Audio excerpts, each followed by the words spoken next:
4.3 इसमें क्या पढ़ेंगे बेटा हम लोग? Nature of roots. Nature of roots basically किस पे डिपेंड करता है? डिस्क्रिमिनेंट पे। डिस्क्रिमिनेंट मतलब B square -4ac।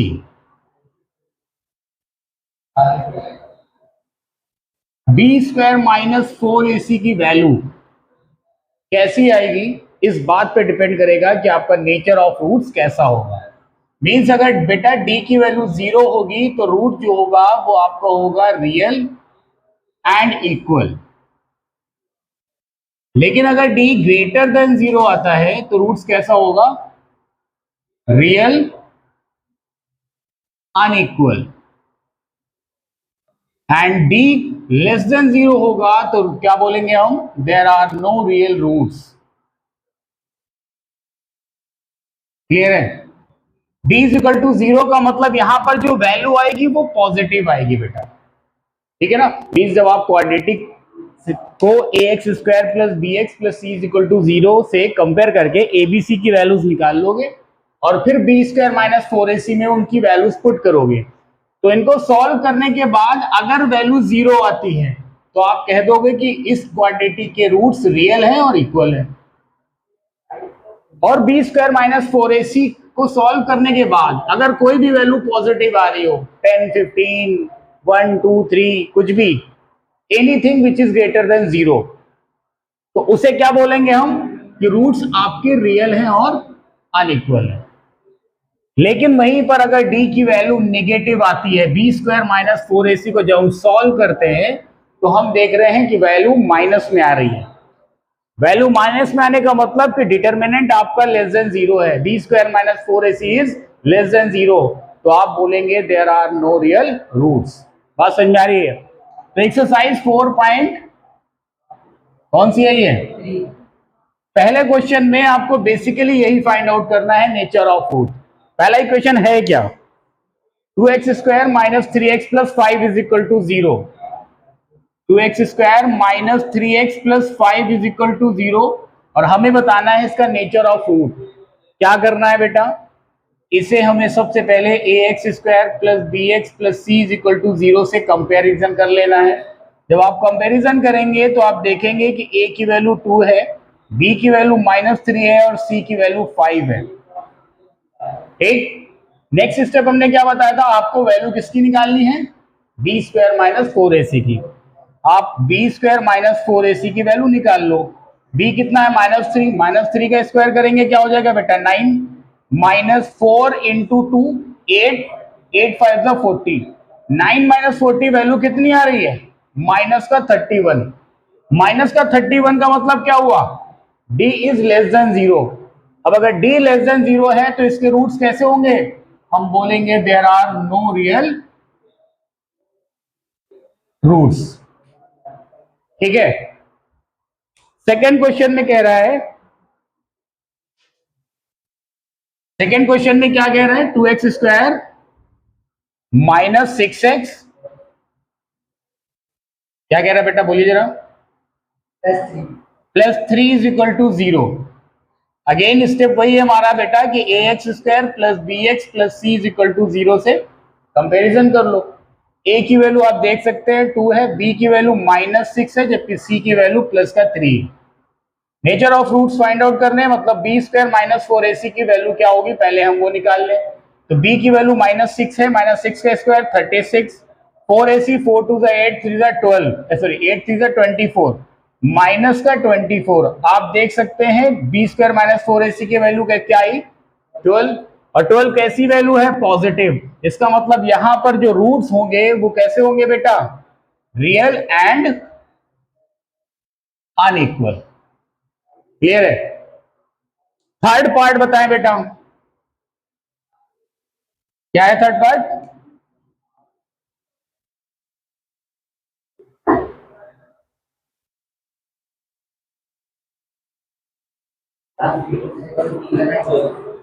(3x square -4√3x plus 4 and that is equal to 0। क्या निकालना है? Nature of roots. तो आपको हमने जैसा बताया है कि बेटा सबसे पहले इसको A X square plus B X plus C is equal to 0 से कंपेरिजन कर लेना है। यहां पर ए की वैल्यू क्या आ रही बेटा? 3, बी की वैल्यू क्या आ रही है? दैट इज माइनस का 4√3 and C is equal to 4। क्या निकालना है? बी स्क्वायर माइनस 4ac की वैल्यू, क्योंकि इसी पे डिपेंड करता है कि आपका क्वाड्रेटिक का नेचर कैसा है, नेचर ऑफ रूट कैसा है, ठीक है ना। तो B square minus 4ac, B का स्क्वायर अगर करेंगे तो 4√3 का स्क्वायर करेंगे कितना आ जाएगा? 48 माइनस 4 3 12, 4 क्या हो गया? 48, 48 माइनस 48 इज व्हाट? 0। अब आप देखो d इज इक्वल टू 0 में रूट्स आपके कैसे होंगे? रियल होंगे और इक्वल होंगे। बात समझ आ रही है? तो इतना आसानी से आप फाइंड आउट कर सकते हैं किसी भी क्वाड्रेटिक के नेचर ऑफ रूट्स, ठीक है। सेकंड क्वेश्चन में क्या कह रहा है? सेकंड क्वेश्चन में कह रहा है कि find the value of K each of the following quadratic equation so that they have two equal roots. अब आप ये देखिए बेटा, इक्वल रूट्स कब होते हैं? इक्वल रूट हमारे तब होते हैं जब हमारा d इक्वल टू 0 हो। बात समझ में आ रही है? जब भी आपके पास इस टाइप का क्वेश्चन हो कि रूट्स इक्वल है तो इसका मतलब d must be equal to 0 या फिर B square minus 4ac must be equal to 0। तो सेकेंड क्वेश्चन के फर्स्ट पार्ट में क्या दी हुई है क्वाड्रेटिक आपको? 2x square kx is equal to 0। हमें यहां पर k की वैल्यू निकालनी है, राइट। और उसके लिए आपको ये बता रखा है उसमें कि roots are equal. Roots are equal दे रखा है, क्या मतलब? इक्वल है, रियल तो होंगे ही, ठीक है ना। तो क्या किया बेटा हमने? A X square plus B X plus C is equal to 0 से कंपेरिजन कर लिया। Then a is equal to 2, p is equal to k and c is equal to what? 3। अब रूट्स रियल और इक्वल है, इसका मतलब B square minus 4ac must be equal to what? 0। b की जगह पर b की वैल्यू रख दिया, कितना आ गया? k का स्क्वायर माइनस 4ac का मतलब क्या हुआ? 4 2 8, 3 24 इज इक्वल टू 0। b की जगह k इसलिए लिया जब यहां पर कंपैरिजन कर रहे थे ना, ax square plus bx plus c is equal to 0, तो b की जगह पर यहां पर k है ना, तो इसलिए b की जगह पर हमने k लिख दिया। अब रूट्स इसमें आपको दिया हुआ है ऑलरेडी कि roots are real and equal, तो रियल और इक्वल के केस में B square minus 4ac is equal to 0 होता है। b की जगह पर b की वैल्यू का रखकर उसका स्क्वायर कर दिया तो k का स्क्वायर हो गया। 4ac का मतलब 4 2 8, 3 24। अब क्या आ गया बेटा? k स्क्वायर आ गया 24। हमें वैल्यू किसकी चाहिए? k की।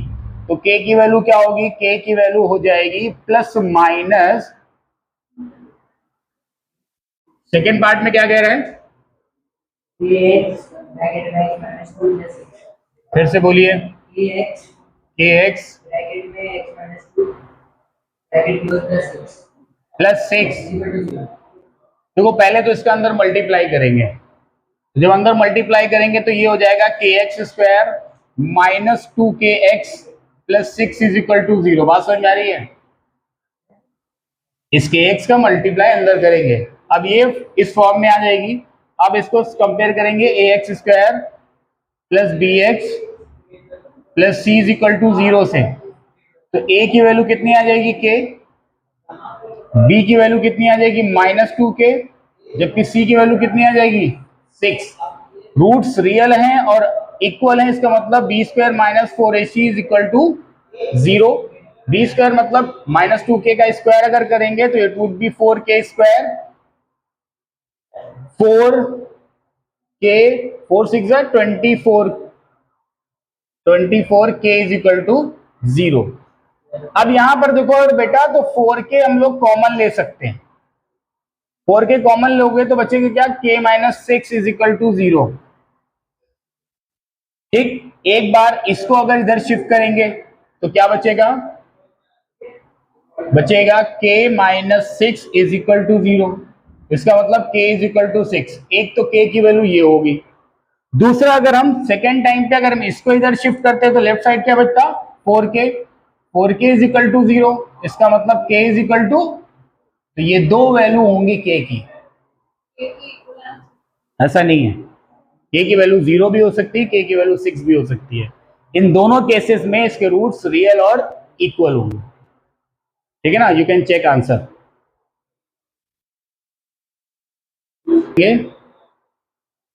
इसमें जैसे के की दो वैल्यूज आ रही हैं, 6 और 0। अब आप देखो, अगर इस एक्सप्रेशन में अगर हम के की वैल्यू 0 पुट कर दें तो क्या होगा? के की वैल्यू अगर 0 कर देंगे तो सब 0 नहीं होंगे बेटा, ये टर्म पूरा फिनिश हो जाएगा, सिर्फ 6 बचेगा, तो क्वाड्रेटिक का एग्जिस्टेंस खत्म हो जाएगा। तो इसका मतलब के की वैल्यू क्या होनी चाहिए? के की वैल्यू होनी चाहिए 6। के की वैल्यू 6 पुट करने से ये आपका क्वाड्रेटिक भी बना रहेगा, उसके जो रूट्स होंगे they would be real and equal, ठीक है ना। ये हमें इस टाइप सारी चीजें आपको देखनी होती है। इसी टाइप का एक और भी इसमें क्वेश्चन है एनसीईआरटी में। नेक्स्ट क्वेश्चन बोलिए जरा,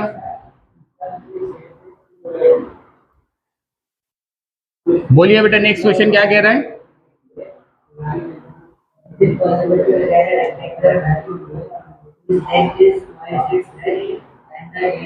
length is twice its breath.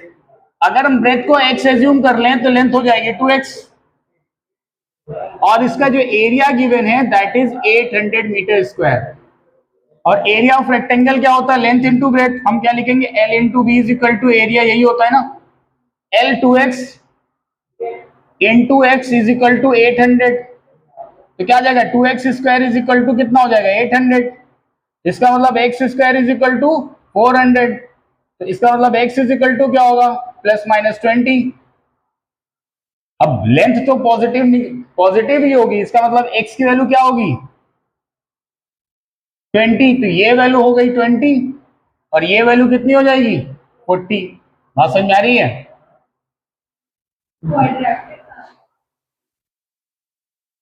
Quadratic है ना ये। 2x square is equal to, ये जो 800 फॉर्म हुआ था, तो 2x square minus 800 is equal to 0, ये क्वाड्रेटिक ही तो है, ठीक। सेकेंड क्वेश्चन क्या है, मतलब नेक्स्ट क्वेश्चन क्या है? नेक्स्ट क्वेश्चन क्या है बेटा? बोलिए जरा, नेक्स्ट क्वेश्चन बोलिए। Sum of the ages of two friends is 20 years. अच्छा, दो फ्रेंड हैं, एक हो गया फ्रेंड 1 और दूसरा हो गया friend 2।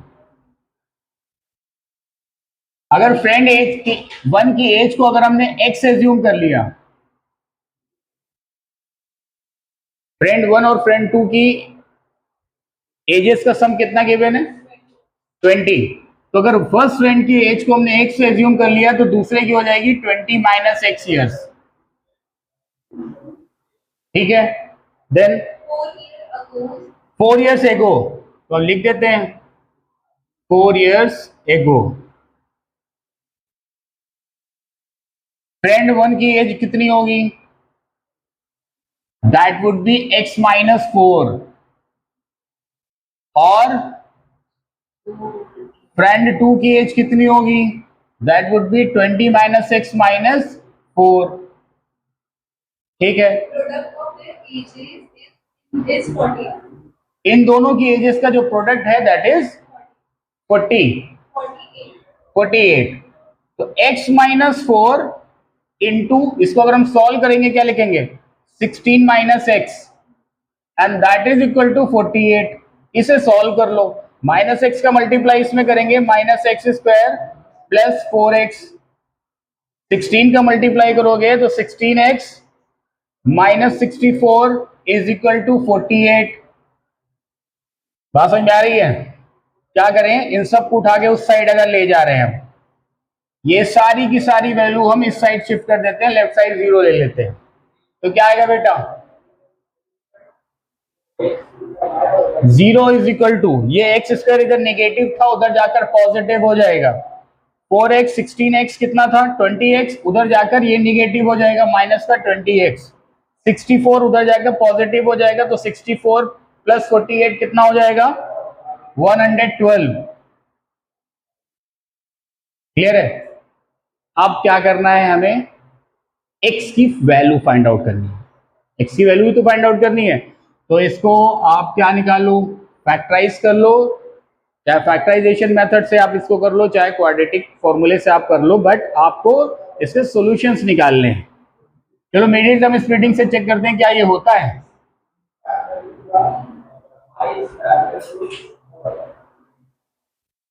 O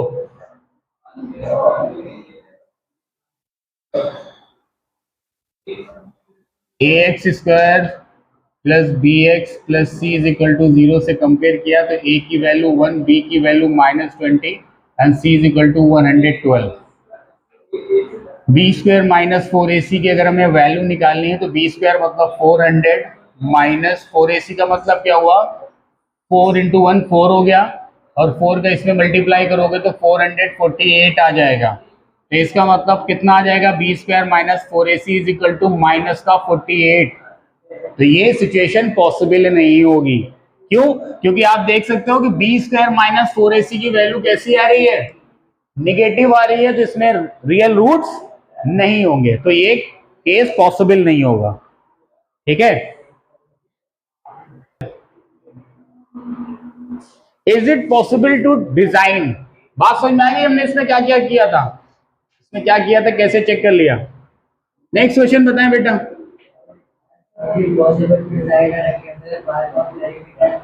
rectangular park of perimeter. देखो बेटा, इसका पेरीमीटर कितना बताया आपने? 80 meter and area 400 meter square. अगर हम इसको x मान लें और इसको y, तो x की value in term of y कैसे निकालते हैं, या y की value in term of x कैसे निकाल लेंगे? क्या होता है? 2 इंटू एल प्लस बी करेंगे बेटा, and that is equal to 80 होगा। तो इससे पता क्या चला कि x plus Y is equal to 40 हो जाएगा। इसका मतलब y की वैल्यू क्या हो जाएगी? 40 माइनस x। बात समझ में आ गई? वन वेरिएबल में कन्वर्ट हो गया ये, तो y की वैल्यू कितनी आ गई? That is 40 minus x। और एरिया मतलब क्या होता है? एरिया इज इक्वल टू होता है एल इंटू बी। एरिया की जगह 400 पुट कर दिया, एल ये एल है 40 माइनस एक्स इंटू ब्रेथ कितनी है? एक्स, मल्टीप्लाई कर दो बेटा, तो 400 इज इक्वल टू क्या आ जाएगा? 40x minus x square.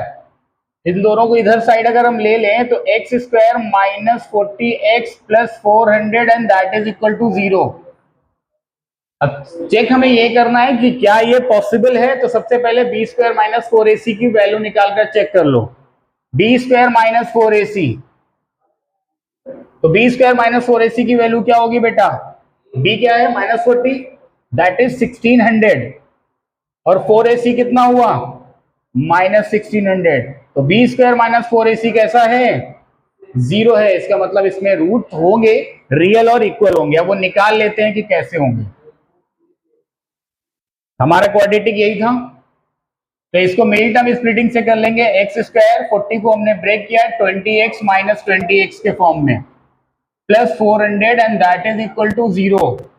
Pair आप जानते हैं कि पेयरिंग में कॉमन ले लेते हैं, तो एक्स स्क्वायर माइनस 20x में x कॉमन है तो वैल्यू बचेगी x माइनस 20, माइनस 20 कॉमन लेंगे, यहाँ बचेगा x minus 20 and that is equal to 0। तो x minus 20 and x minus 20 is equal to 0। तो x इज इक्वल टू क्या आ जाएगा आपका? 20 मीटर। बात समझ में आ रही है आपको? लेंथ और ब्रेथ दोनों ही कैसी होंगी? इक्वल होंगी।